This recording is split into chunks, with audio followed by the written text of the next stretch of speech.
Full कर दीजिएगा फिर। हो गया। प्यारे बच्चों, आप सभी का स्वागत है आज के इस क्लास में। हम सारे बच्चे मिलकर के स्टार्ट करेंगे आज इंग्लिश के एक नए टॉपिक को। ये आपके बेसिक्स के बाद का टॉपिक है, चूँकि बेसिक्स में हम लोगों ने बहुत सारे टॉपिक को पढ़ा था और अब हम कहाँ चले आए हैं, मेन टॉपिक पे आ गए जहाँ से आपके एग्ज़ाम में सवाल पूछे जाते हैं। ठीक है। अब आज के इस क्लास को स्टार्ट करने से पहले एक छोटी सी बात आपसे हम शेयर करना चाहेंगे। आप बोर्ड पर कुछ चीज़ लिखा हुआ देख पा रहे हैं, तो आपके माइंड में ये बात आ सकता है सर कि क्या बात है कि पहले तो कभी भी आप इसको मतलब किसी भी टॉपिक को बोर्ड पर लिखते नहीं थे, ऐसे क्यों हुआ? तो एक्चुअली नेट काम अच्छे से नहीं कर रहा। अभी हम लाइव थे लेकिन नेट अच्छे से काम नहीं कर रहा था, तो सोचे क्या कि इस वीडियो को रिकॉर्ड कर देते हैं और बाद में इसको अपलोड कर दिया जाएगा। ठीक है, यही बात था। चूँकि 10-15 मिनट के आसपास में पढ़ाए हैं लाइव में, लगा क्या कि यह सक्सेसफुल नहीं होने वाला है, नेट अच्छे से काम नहीं कर रहा है, तो पढ़ा लेते कैसे, रिकॉर्डेड लेक्चर ही पढ़ा लेते हैं, बाद में उसको अपलोड कर दिया जाएगा। ठीक है, चलिए। तो आज का जो हमारा टॉपिक है, जिस टॉपिक को हमने स्टार्ट किया है, जिसका नाम है पार्ट्स ऑफ स्पीच, इसमें आपने क्या देखा है कि according to their functions in a sentence. According to का मतलब होता है के अनुसार, और फंक्शन का मतलब होता है कार्य, दियर का मतलब होता है अपने अपने कार्यों के अनुसार। इन अ सेंटेंस मतलब कि वाक्य में, all the words of English, English के सभी जो शब्द है, आर डिवाइडेड बांटे गए हैं इनटू 8 पार्ट्स, 8 पार्ट्स में, and each part is called parts of speech.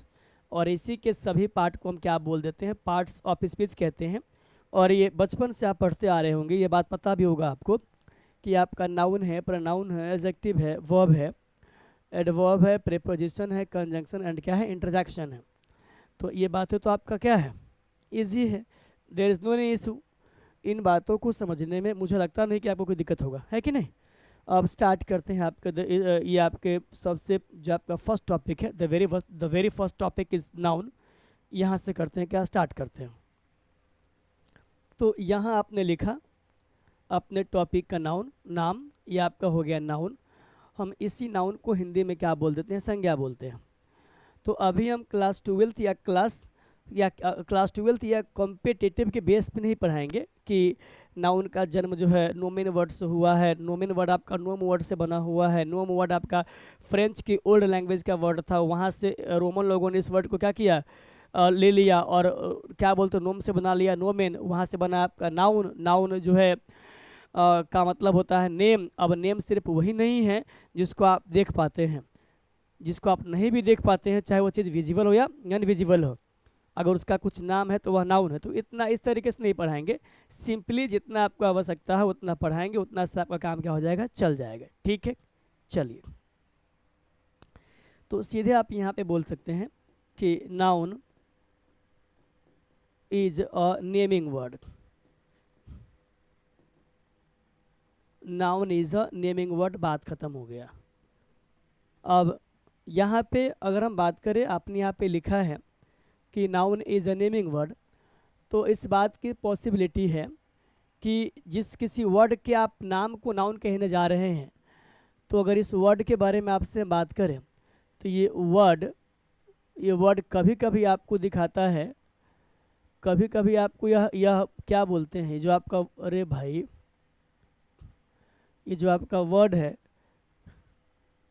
जिसका जो किसी चीज़ को रेफरेंस लगेगा, किसी के नाम को बताएगा, ऐसा हो सकता है कि वह चीज़ कभी कभी विजिबल हो, क्या हो, विजिबल हो, और ऐसा भी हो सकता है कि वह क्या हो, नॉन विजिबल हो। ऐसा भी हो सकता है कि वह क्या हो, नॉन विजिबल हो। विजिबल का मतलब होता है दैट कैन बी सीन, जिसे देखा जा सकता है, दैट कैन बी सीन, जिसे देखा जा सकता है। और अगर इसमें बात करें तो आप क्या बोल दीजिएगा, that can't be seen, that can't be seen, जिसे देखा नहीं जा सकता है। इसे अगर आप नहीं देख पाएंगे तो इसे करते हैं फेल्ट ओनली, FELT। आप इसे सिर्फ और सिर्फ क्या करते हैं, महसूस करते हैं। इसमें आपका FAQS, हम इसके बारे में अभी आपसे बात करते हैं, जिसको आप देख सकते हैं, जिसे देखा जा सकता है, इसमें आप क्या पढ़ लेते हैं, इसमें आप पढ़ते हैं एनिमल के नेम को। एनिमल है, पर्सन है, PERSON, एनिमल है, पर्सन है, थिंग है। और ऐसा हो सकता है कि यह लिविंग हो, नॉन लिविंग हो, कोई दिक्कत वाली बात क्या है, नहीं है। लिविंग हो, नॉन लिविंग हो, कोई दिक्कत की बात क्या है, बिल्कुल भी नहीं है। तो अगर आपसे हम बात करें इसके बारे में, तो इसी को क्या करता है बाद में, मतलब इसी को जो आपके ग्रामेरियन है वह इनको बोल दिए है कंक्रीट नाउन। क्या बोल दिए हैं, कंक्रीट नाउन इसको बोल दिए हैं।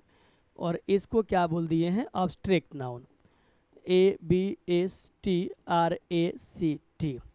कंक्रीट को आप देख सकते हैं, ठीक है। और जो आपका अब्स्ट्रैक्ट होगा इसको आप सिर्फ और सिर्फ क्या करेंगे, महसूस करेंगे, फील करेंगे। इतनी बात को आप समझ गए। तो हम पहले क्या पढ़ लेते हैं, कंक्रीट में आप पढ़ेंगे क्या, आप अब्स्ट्रैक्ट को छोड़ करके बाकी सबके बारे में पढ़ेंगे आप। और इसमें जो आपका अब्स्ट्रैक्ट नाउन होता है ये आपका नाम होता है किन चीज़ों का, ये आपका फीलिंग्स हो गया, फीलिंग्स के साथ साथ आपकी इमोशंस हो गए, FEELING, ये आपके फीलिंग्स हो गए, इमोशंस हो गया, क्या बोलते हैं उसको, इमोशन को भी हटाते हैं फिलहाल। ए से आपका हम एक्शन लिख देते हैं, ACTION, क्वालिटी हो गया, QUALITY, एंड स्टेट हो गया, STATE। इस सब के नाम को हम क्या बोल देते हैं, इस सब के नाम को हम बोलते हैं क्या, अब्स्ट्रैक्ट नाउन बोलते हैं। तो इसको भी पढ़ेंगे और इनको भी क्या करेंगे, पढ़ेंगे। लेकिन इससे पहले क्या पढ़ते हैं, काउंटिंग के बेस पे नाउन के टाइप, क्योंकि यहाँ से एग्जाम में आपके सवाल पूछे जाते हैं। और अगर एग्जाम में यह सवाल आता है तो मेरे ख्याल से इस बात को जानना आपके लिए क्या है, मैंडेटरी है, नेसेसरी है, जरूरी है। आइए जानते हैं अगर ऐसा बात है तो हम नया पेज लेते हैं और यहाँ लिखते पहले क्या है, on the basis of counting, on the basis, on the basis of, BASIS, on the basis of counting, types of noun.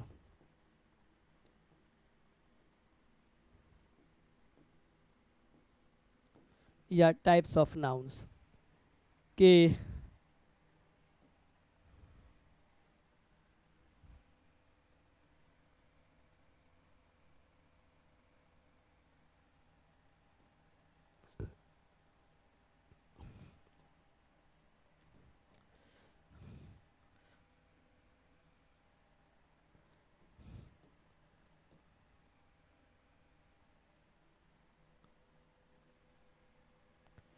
ये आपके क्या हो गए, टॉपिक का नाम, कि on the basis of counting types of nouns. ठीक है, मुझे लगता है क्या कि अगर आप चाहें तो थोड़ा सा इसके राइटिंग स्टाइल को आप क्या कर सकते हैं,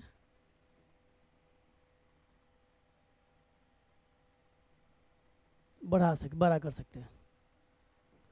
हो गया, अब क्लियर है, on the basis of counting types of nouns. दो हो गया आपका।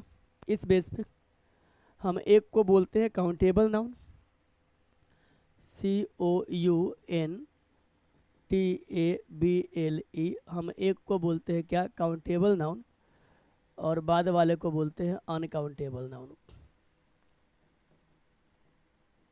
काउंटेबल नाउन और अनकाउंटेबल नाउन। ठीक है, तो हम पहले क्या पढ़ लेते हैं, पहले पढ़ते हैं आपके काउंटेबल नाउन को, COUNTABLE, काउंटेबल नाउन को आपने बोल दिया क्या, गणनावाचक संज्ञा, गणनावाचक, या बोल सकते गणनीय, ज़्यादा अच्छा होगा, गणनीय वाचक संज्ञा। यह हो गया आपका इसका हिंदी। अगर हम बात करें इसको डिफाइन करने को लेकर के कि आप इसको डिफाइन कैसे करेंगे, तो सिंपली आप बोल सकते हैं द नाउन हालांकि अगर देखेंगे हम क्या बोलते हैं उसको डेफिनेशन को, तो कभी कभी होता क्या है, आपका जो डेफिनेशन है वह हर जगह हर कॉन्सेप्ट में क्या होता है, अप्लाई नहीं होता है। जैसे मान लीजिए कि बुक में लिखा हुआ है इसका डेफिनेशन कि जिस नाउन को गिना जा सकता है हम उसको बोलते हैं क्या, काउंटेबल नाउन। तो आप बताइए, आपसे हम पूछेंगे इसका एक एग्जांपल दीजिए, तो आप इसके एग्जांपल में क्या बोलिएगा? आप बोलिएगा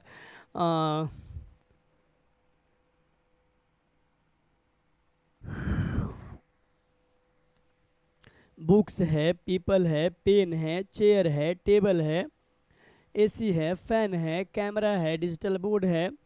इन तमाम चीज़ों को आपने क्या बोल दिया, काउंटेबल नाउन। लेकिन आप मुझे बताइए कि क्या इस दुनिया में जितने एसी हैं, जितने फ़ैन हैं, जितने लोग हैं, जितने पोडियम हैं, जितने भी फ़ैन हैं, क्या सबको गिनना पॉसिबल है? या सबको गिनने का मतलब बनता है? तो आप बोलेंगे नहीं। तो आपके हिसाब से इसका डेफिनेशन क्या हो सकता है? तो सिंपली आप बोल सकते हैं कि जिस किसी भी नाउन को सिंगुलर फॉर्म से, कौन सा form, plural form, plural form, जिस किसी भी नाउन को आप सिंगुलर फॉर्म से प्लूरल फॉर्म में चेंज कर सकते हैं वो आपका काउंटेबल हो गया, और जिसको आप चेंज नहीं कर सकते हैं वो क्या हो गया, अनकाउंटेबल हो गया। इतना क्लियर है? तो हम अगर चाहें आपके बुक वाला जो डेफिनेशन है उस पर डिस्कस करने का, तो उस बेस पे हम यहाँ पे लिख सकते हैं कि the noun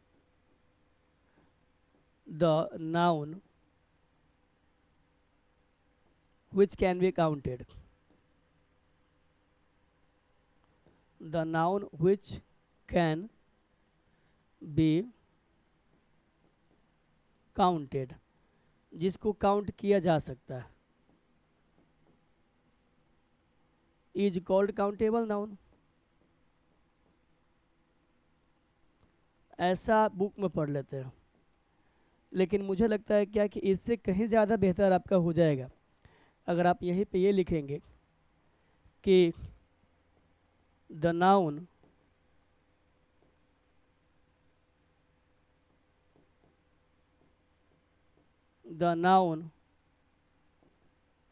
which can be used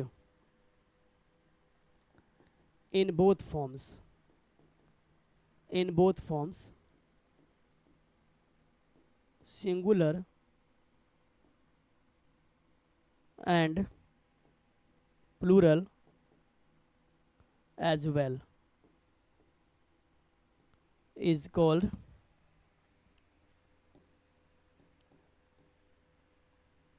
what? Is called countable noun।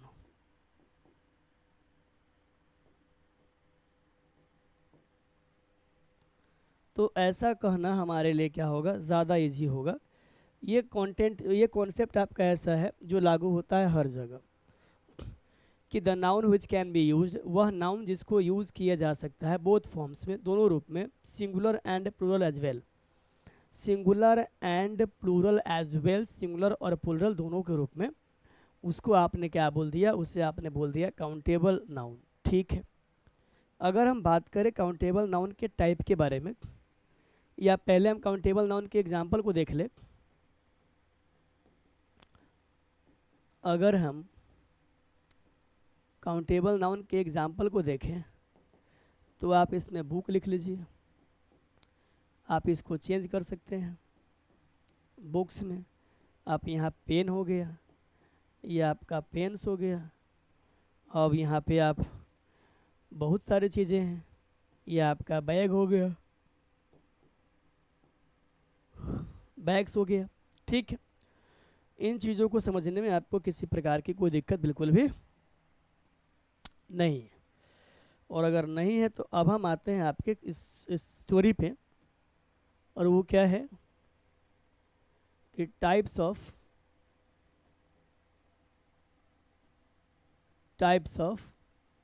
Countable noun.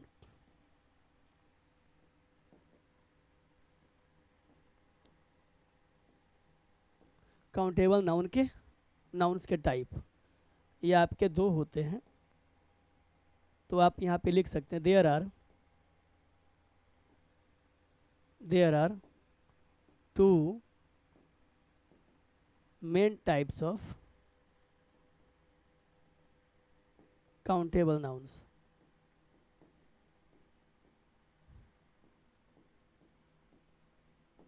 They are following,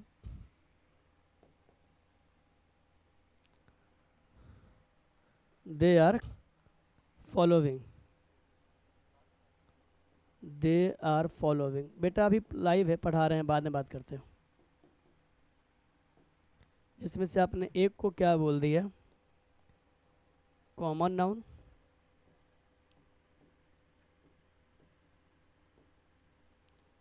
और आपने बाद वाले को क्या बोल दिया,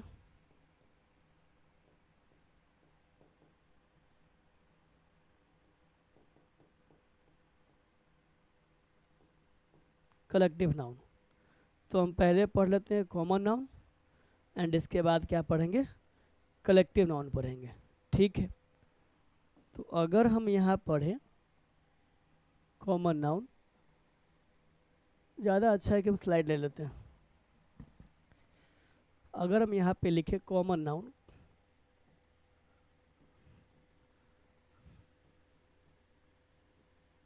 जिसको आप हिंदी में कहते हैं जातिवाचक संज्ञा,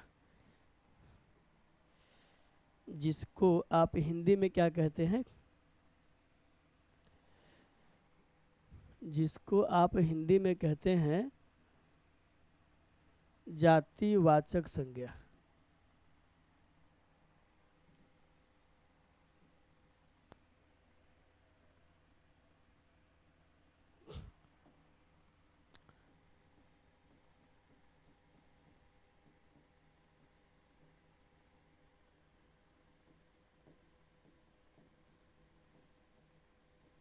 ठीक है, अब आइए लिखिए, क्या लिखिए, इट शोज, यह दिखाता है किन चीज़ों को,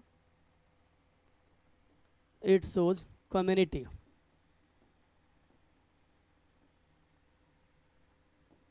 class, category of same kind,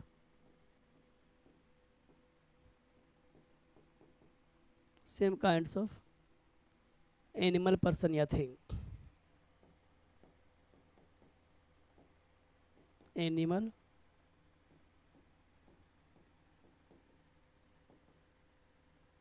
person या थिंग। ठीक है,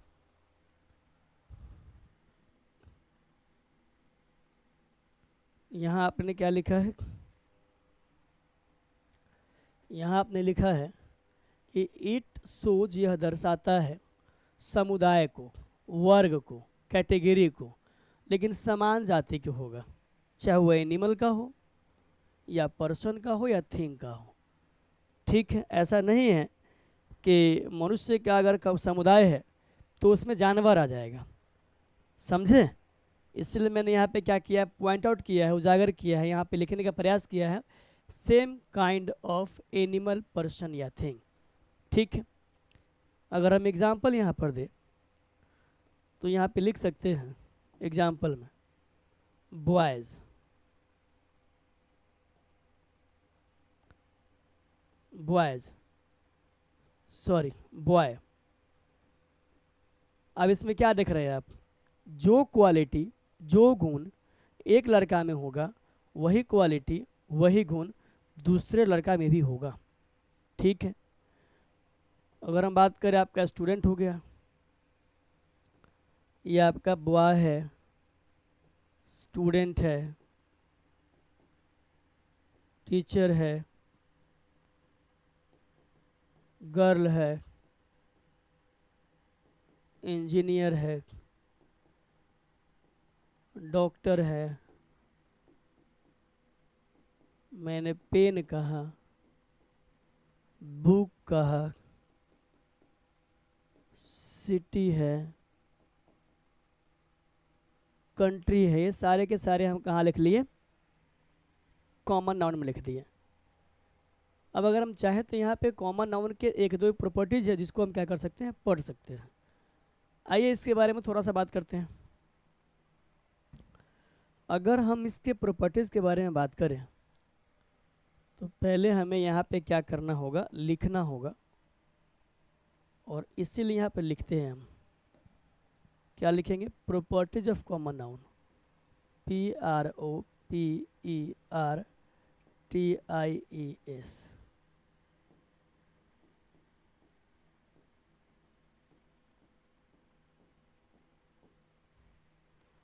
प्रॉपर्टीज ऑफ कॉमन नाउन के प्रॉपर्टीज। इसमें एक में आप लगा सकते हैं, क्या लगा सकते हैं भाई, कि इसका हम यूज़ करते दोनों फॉर्म में। It is used in both forms, BOTH and FORMS, both forms, singular and plural as well, singular and plural as, या सीधा सिंगुलर एंड प्लूरल, इतना से काम चला लेते हैं। हम इसका दोनों फॉर्म में यूज कर सकते हैं। जैसे हम यहाँ पे लिख सकते हैं आई एम अ बॉय, तो यहाँ का बॉय क्या हो गया, सिंगुलर हो गया। अगर आप ऐसे लिखिएगा boys are playing in the playground,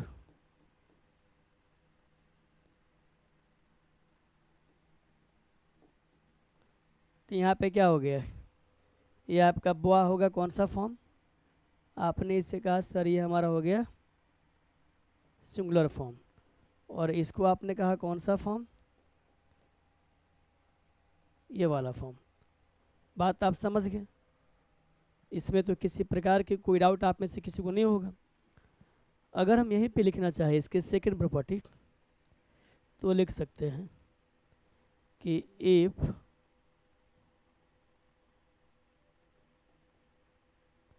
a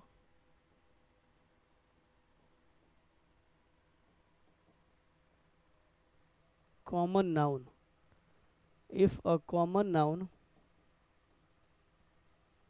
is used in, if a common noun is used in singular form,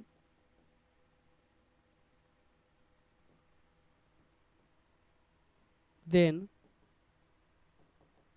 it will take an article.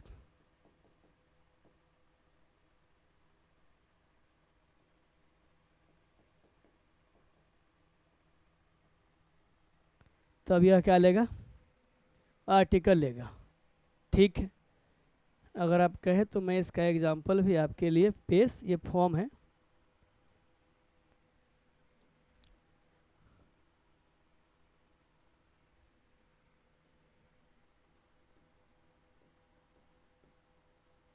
हो गया। अगर इसका एग्जांपल लिखिएगा तो आप यहाँ पे लिख सकते हैं you are teacher and you are teacher and we are teachers। आपके सामने मैंने यहाँ दो एग्जांपल लिखा है, एक यू आर टीचर एंड दूसरा वी आर टीचर्स।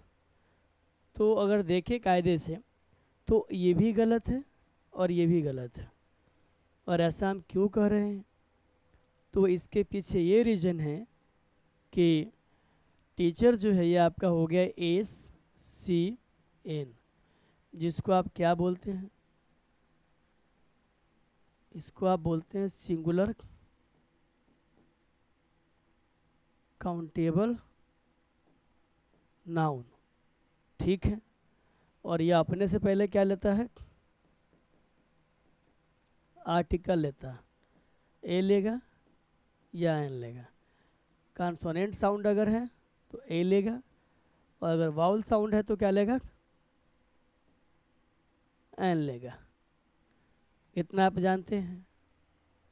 तो यहाँ पे तो टीचर क्या सिंगुलर है, तो यहाँ पे ए लिखना होगा, अब इस सही हो जाएगा। और इसी का प्रॉपर्टीज नंबर 2 ये है कि if a common noun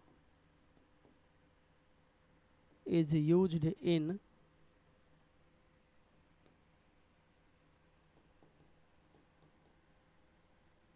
plural form, then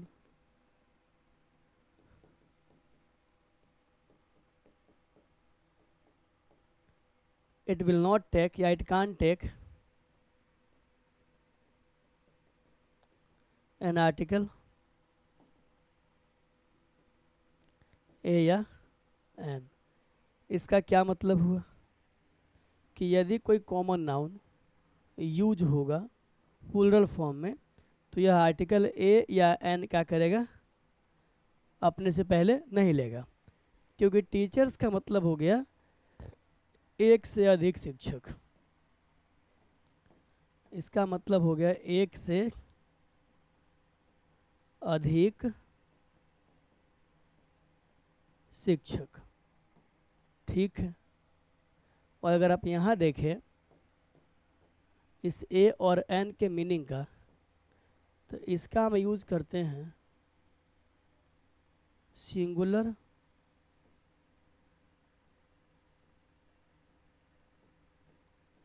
form of